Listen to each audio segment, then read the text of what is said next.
Good evening, Londonderry. Glenn Douglas, Town Underground again. This is a short follow-up video to last night's um, March 11th, 2025 ballot question and answers. I was contacted today by someone and they said, not really sure exactly what Article 31 is. And I agreed with them and I said, I didn't do the best job explaining it. It is a very confusing article, at least on paper somewhat. So what I did is I dug up the deliberative session video that I'm actually going to post the entire deliberative session in a separate video later to go over what Article 31 is. It establishes a expendable trust fund for public safety overtime. There were one town councilor that voted against it, as well as 3 budget committee members. There's an explanation given by the town finance director, Justin Campo, after which follows town council and the budget committee explained why they were for or against this, and some comments from the residents. So what I'm going to do is I'm going to bring up my screen here and do a quick share. And share the screen. Article 31, establish an expendable trust fund for additional overtime in public safety under RSA 31:19-A. To see if the town will vote to establish an expendable trust fund for additional overtime and payroll costs in public safety under the provisions of RSA 31:19-A for the purpose of assisting in the costs associated with unforeseen circumstances and/or situations that may arise that would exceed the town's budgetary ability for the town's public safety departments, parens, fire, police, public works, close parens, and further to raise and appropriate the sum of $200,000 to be placed in said fund, and to authorize the use of $200,000 from the June 30 unassigned fund balance towards this appropriation. Further, to name the town council as agents to expend from said fund for the purposes for which it was established, with a supermajority vote required for approval. If passed, this article will require the town to raise $0 in property taxes, resulting in a tax rate impact of $0 in fiscal year 2026 based upon projected assessed values. I'll accept the motion to open for discussion. So moved. Second? Second. Thank you. Mr. Campo.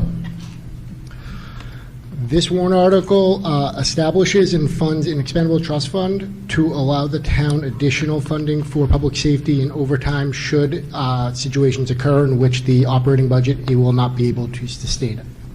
Thank you. Town council, your vote. Town council voted 4 in favor, 1 opposed. Budget committee. Budget Committee voted 4 in favor, 3 against. It has become our practice. I'd welcome feedback from any councilors who wish to. So I voted against this. Part of the reason is we already have a mechanism to cover if we would have a disaster in this town. We have ways to address this situation. I think when you put things in multiple accounts, it decreases the transparency of how much is being spent on each line item. So if we really had a need in police, fire, or public works, I believe we should add that money to those line items instead of putting and investing power in this council, which I do not believe we should have. So I think if we're going to spend this money, we should spend it in the line items for each of the services so the taxpayers clearly know what we spend in those services each year rather than invest it in the town council. Budget committee, any feedback, comments? I agree with what was said. I feel like this is, again, additional risk that should have been put somewhere else. We felt like it was appropriate. Again, we've made efforts this year to have a right-sized budget. If you believe it's right size, great. Like, do we need this? Thank you. Any others? I think the advantage of this, I voted in favor of it, is that it establishes this fund as essentially an emergency fund for unforeseen events. If we don't use the money this coming budget year, it carries over to the following year and continues to grow, so we have it there if we need it in the future. Thank you. I think it's a slippery slope. I see it as kind of a slush fund, and I'm just not comfortable with it. Okay, thank you. Mr. Moderator, real quick. So, Councilor Faber had mentioned that we have a mechanism to take money out of our UFB fund, but the only way to do that would be to go to the courts and ask for money. And so if we had a dire situation in town where, for example, potentially we had a major ice storm like we had in 2008, and we had a lot of resources designated to fire, police, and DPW that were drastically overburdening our overtime budgets because of that for emergencies, or something that wasn't quite to the stake that FEMA would give us money for, we would then be drastically overspending our overtime line budgets, and we wouldn't be able to cover everything in town. Then we would have to potentially need to have giant drop downs. Or, for example, if FEMA goes away and we have no more money from FEMA, we need to have a responsible solution for an emergency if it ever occurs. This is not a slush fund. It's not a spend willy-nilly. This is for emergency case only. Ms. Yardley? The reference that it's a slush fund, just to let everyone know, in order to withdraw from this account, we would need to go to the council for an order, similar to our expendable maintenance trust fund that we have now. So by no means can anyone expend from this without going to the council for approval. Thank you. Any discussion? Jan McLaughlin, 38 Rainbow Drive. I'm speaking in favor of this from the standpoint that I know the first place that the Budget Committee and the Town Council goes to when they look at the budget is, oh, let's get rid of those lines. We'll take those dollars out. And we already heard from the chief that for the police, they have to use people or positions that are not populated by people. They have to use some of that money to cover some things. So we haven't already right-sized that budget. This seems like a smart way to have emergency funds. I think of all those communities that had that flooding from the hurricane, and I think of the people out in California with the fires. I mean, you never know. And this is a you never know fund. So I think it's a wise idea. Thank you. Any further discussion? Mr. Moderator? Sir. So I actually asked for this to be a supermajority vote, which means it has to be a vote of four, at least four councilors have to approve this. The reason for doing that is so that when something like this happens, it would call attention to it. It would make the council ask all the questions, require all the right documents, because when you have a supermajority vote, that's the practice you should have. Beth Morocco for Westwood Drive.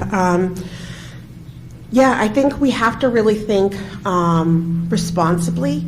As a household, the goal is always to have a savings account.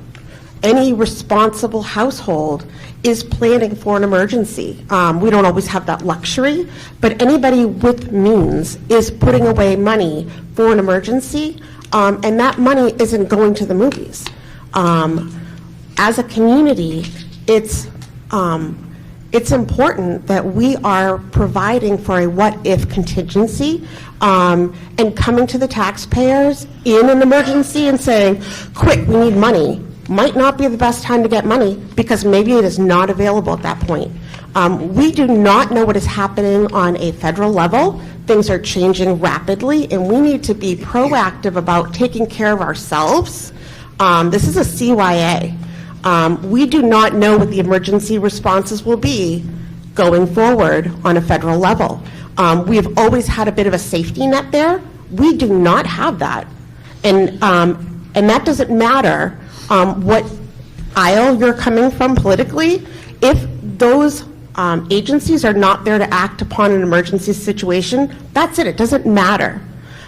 So we need to be able to rely upon ourselves, and we need to rely on our tax base now, because it's an inappropriate time to call families in an emergency and say, hey, by the way, we need funds. We need to be planning for that now, and it is not a slush fund. To access that money, you must provide the data that says, this is what we need and this is why. And that's what responsibility looks like. Thank you. Thank you. Deb Paul, 118 Hardy Road. I'm not necessarily for or against this. What I am against is where the money's coming from. If people want to pay to put money into this fund, it then should show the tax impact. It should not be taken out of the undesignated fund balance. And that's where I struggle. I don't know who decided that the best idea was to take it and make it look like there's no tax impact, so people think, oh, we don't have to pay anything for it. Well, you're taking it out of our savings account to make another savings account. And if people want to do this, they should know the impact of it and the dollars that it affects. And that's my 2 cents on it. Thank you. Bruce Campbell, 7 Willow Lane.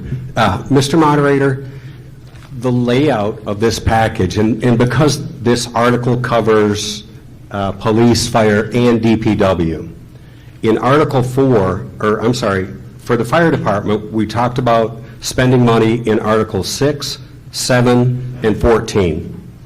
For the police department, we talked about Article 5, 15, 18, 26, and 27. DPW, they drew the short straw, it's only 4 and 13. Is it possible for the council or the legal team, or you, whoever made this packet, put the articles, like group the police together, group the fire department together, group the DPW together, and maybe as an outlier, the additional funding for the safety? You nearly get paper cuts going back and forth trying to figure out how much money are we spending or allocating to the police department, to the fire department, to DPW. So I would ask that in the future, obviously not for this election time or this voting period because it's too late to change things, but in the future, town council or Mr. Moderator, legal team, I don't know who makes this, but whoever makes this, can you put the articles close to each other so that we can figure out, so as not to obfuscate what spending we're giving to the police department. I'm not picking on the police department, Kim. Thank you. Thank you for the feedback. I think it's a good note to make.